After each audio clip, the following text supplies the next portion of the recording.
Claire is shocked by what Victor tells her about Kyle. He won't tell her more, but he's referring to that confidential agreement he signed. And when Claire and Audra argue once more, Holden and Audra are threatening one another. Holden also threatens to inform Sally, her boss and sole friend in town, about their shady LA incident if Audra doesn't leave Claire alone. Holden adds that if Audra wouldn't survive a week in Genoa City, as anyone could tell. According to this week's spoilers, Holden informs Claire that his and Audra's encounter in Los Angeles wasn't entirely lawful. Claire also wants to know if Holden is defending himself, Audra, or both of them. Holden goes on to say that Claire could view him differently if she knew the truth about what had transpired. However, I have a suspicion that Holden will reveal to Claire the crime or quasi-crime he assisted Audra in committing back in Los Angeles or concealing. Back in Los Angeles. Claire will have some influence over Audra as a result. Holden is opposed to Audra approaching Claire or even mentioning her name to Audrey. Holden also appears prepared to defend Claire by playing hardball.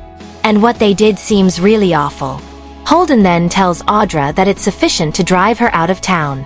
It was awful, but since Holden was only tidying up Audra's mess, I suppose it wasn't horrible enough to send him out of town.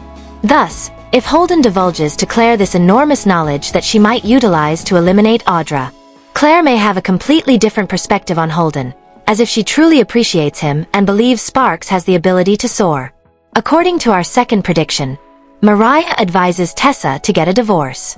We know that Mariah and Tessa are conversing in the park on Tuesday as she confesses something. According to this week's other revelations, Tessa tells Daniel that his father will be quite pleased when he performs Danny, his very first song. Daniel is also telling Tessa that she wrote the tune and the words and made it all her own, into something as lovely as she is.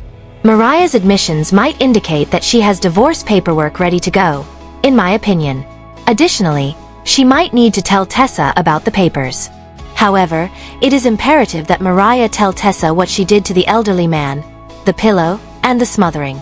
As of this moment, we have no idea whether this man is dead or living. It's been going on for so long that I'm nearly indifferent to it.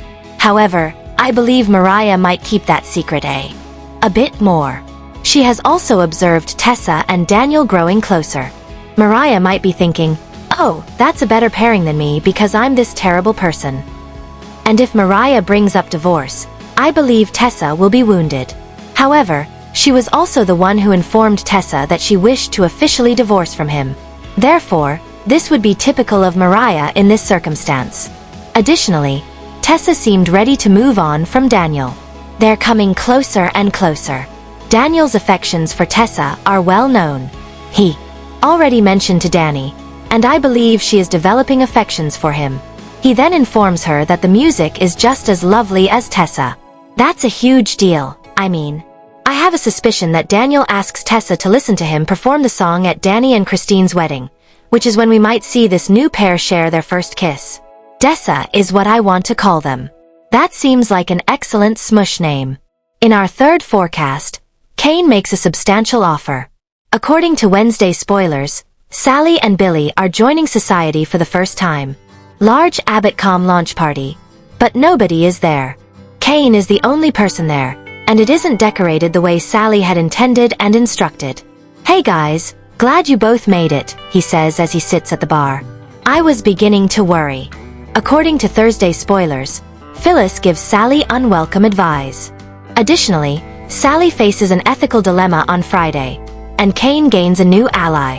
The AbbotCom launch party appears to have been ruined by Kane, or he may have watched as someone else did.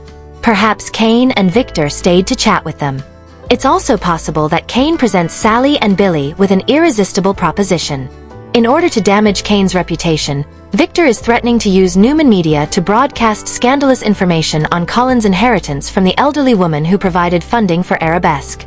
Kane, however, resisted giving in to Victor's demands. Kane would be a little concerned though, and he might want a media company in his back pocket to fight against Victor. So, I wonder if Kane will offer to buy AbbotCom for a ridiculously high price and then give Sally a job offer to stay on. Kane should remain the quiet investor and she should remain the CEO, you know. Look, Victor wanted me to help take down your brother Jack and the family business Jabao. Kane might be able to persuade Billy. This offer is superior. I'll have to return to Victor unless you form an alliance with me. Victor pressures, our fourth prediction. Michael. Victor and Michael take care of some unresolved business on Friday. They require resolution. Kane offered Michael a position as his personal fixer, you know. In essence, the same work he had done for Victor for a long time. Victor also desires that Michael spy on Kane. Michael responds to Victor shortly after. Additionally, it appears that he will also respond to Kane. Given that he has finished working for Victor and does not want to offend Lauren by doing so, Michael may now decline Victor's request to snoop. Business espionage regarding Victor. The problem is that Victor fills the hole in Michael's life and he may put pressure on him, which could lead to Michael giving in. However, if Michael resumes doing Victor's dirty job, Lauren will not be happy. In an intriguing turn of events, though, Kane could have genuinely expected Victor to persuade Michael to spy on him. Therefore, it's possible that Kane made this job offer just to give Michael false information, which he accepted. Turn back to Victor. Kane will remain 3 steps ahead of the mustache in this manner. Our fifth and last prediction is that Sharon will turn on Nick in front of Jack. According to Tuesday spoilers, Nick warns Phyllis about Kane's new scheme. Jack worries about an enigmatic message on Wednesday. The Abbott-com party as a whole gets airy on the same day as Jack demands answers from Billy. Additionally, Nick shares a secret with Sharon on Thursday. Victor seemed to believe that Kane will change his mind and join them in their fight against Jabbo. Okay, Nick might inform Sharon that the Newmans are involved in Victor's attempt to ruin Jack and Jabbo. Nick's targeting of Jack comes across as somewhat casual. Adam, Nikki, and Claire won't like it, in my opinion. Furthermore, I doubt Sharon will be happy. Jack, who bears no responsibility for this, has a long history with her. Therefore, I'm not sure if Sharon would tolerate Jack stumbling into this terrible circumstance. Victor intends to annihilate Jabao with this AI program of Kane's. I simply wonder if Sharon maybe go warn Jack. Sharon is well aware of Victor's shady business practices and is not a fan. However, Sharon would be breaking Nick's trust if she did this. However, Sharon might feel compelled to act morally and just turn around and ask Nick for forgiveness later. More.